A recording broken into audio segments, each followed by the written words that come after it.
Au tout début, c'est bien connu. Il y a la semence déposée par l'homme dans le ventre de la femme. Des spermatozoïdes par millions, un flot, un torrent de spermatozoïdes.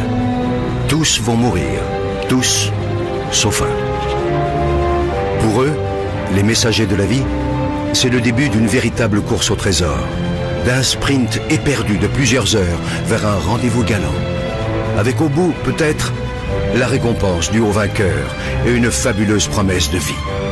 La rencontre avec un ovule. Agitant leurs flagelles, les spermatozoïdes progressent des heures durant, millimètre par millimètre, obstacle après obstacle. Le vagin et son acidité meurtrière, le passage encombré du col de l'utérus, l'utérus lui-même. Un véritable parcours du combattant. Les plus fragiles, les mal formés et les traînards capitulent. D'autres restent piégés ou s'égarent en chemin. Là se présentent deux tunnels différents, deux voies possibles. Seulement voilà, une seule de ces voies mène vers l'ovule. Dans cette course effrénée à la vie, il n'y a pas que l'énergie qui compte. Le hasard et la chance ont eux aussi leur mot à dire. De puissants courants freinent leur navigation. Des vagues font onduler un tapis de cils qui contrarie leur progression. Imaginez, les concurrents encore en lice ont déjà presque parcouru l'équivalent, pour eux, de la distance qui sépare la Terre de la Lune. Et pourtant, l'irrépressible force de la vie les pousse sans cesse vers l'avant. Enfin, au bout du long tunnel obscur, tel un astre mystérieux, l'ovule. Il suffit qu'un seul spermatozoïde, un seul, atteigne l'ovule, y pénètre et fusionne avec lui pour que naisse un espoir de vie. Chacun de ces millions de spermatozoïdes porte en lui son secret. C'est à ce moment-là que se joue la loterie de l'existence.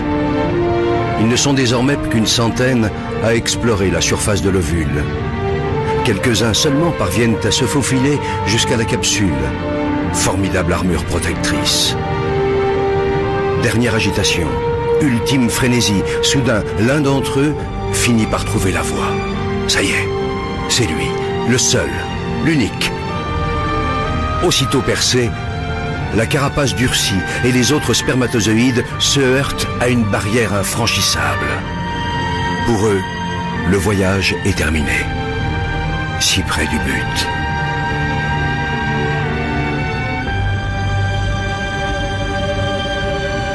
Pour le vainqueur, le périple continue.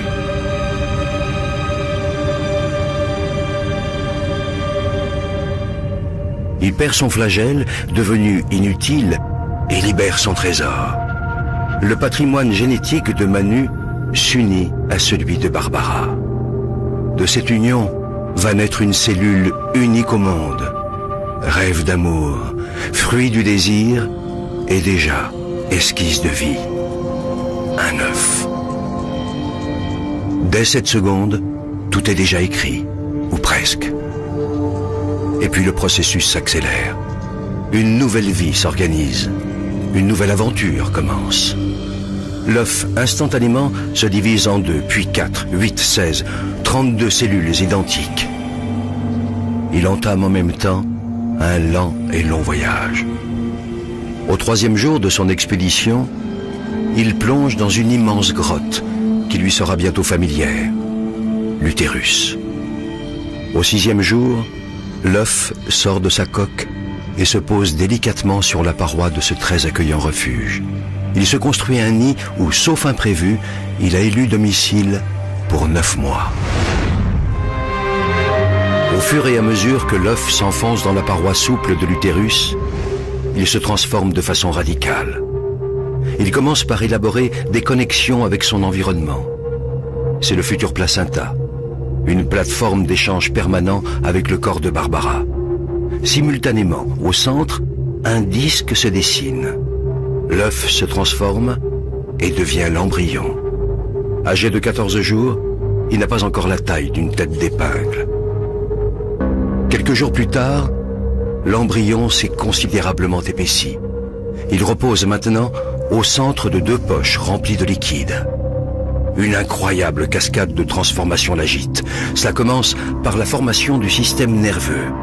Sur son dos, une gouttière se creuse, puis, comme un ourlet, elle se referme sur toute sa longueur et devient un tube. C'est la future moelle épinière. Et ces deux bourrelets géants, ce sont les futurs hémisphères cérébraux. Pendant ce temps, l'embryon s'est enroulé sur lui-même. Un cœur rudimentaire prend lentement forme, des vaisseaux se dessinent. Le système circulatoire du sang s'ébauche. Au fur et à mesure de sa croissance, l'embryon ressemble d'abord étrangement à un poisson, puis un peu plus tard, à un batracien et enfin à un reptile. Tout cela est dans l'ordre des choses. L'embryon humain en formation passe par toutes les étapes de l'évolution des espèces. Il lui reste même encore une queue, qu'il perdra bientôt. En moins de 4 semaines, l'œuf est passé d'une seule à plusieurs millions de cellules parfaitement organisées entre elles. Car ce minuscule organisme est le génial architecte de sa propre construction. Attardons-nous un instant sur un phénomène mystérieux parmi tant d'autres. Une histoire de cœur. Un cœur qui bat. Toutes ces petites boules rouges, ce sont les cellules du futur cœur. L'une après l'autre, elles s'animent et se mettent toutes à pulser à l'unisson. Cette rythmique primaire, c'est le tam-tam de la vie, la pompe du cœur. La machine à vie est enclenchée. L'embryon n'a que 22 jours et mesure désormais 2 mm. Débute alors une nouvelle et spectaculaire métamorphose. 4 semaines scandées par une multitude de transformations vont modeler notre petit mammifère aquatique. Puisant via le placenta nourriture et énergie dans le corps de sa mère, l'embryon prend lentement forme humaine. La forme du visage s'esquisse et s'enrichit bientôt de 2 petits renflements sombres qui deviendront les yeux. Des yeux encore dépourvus de paupières, mais des yeux déjà.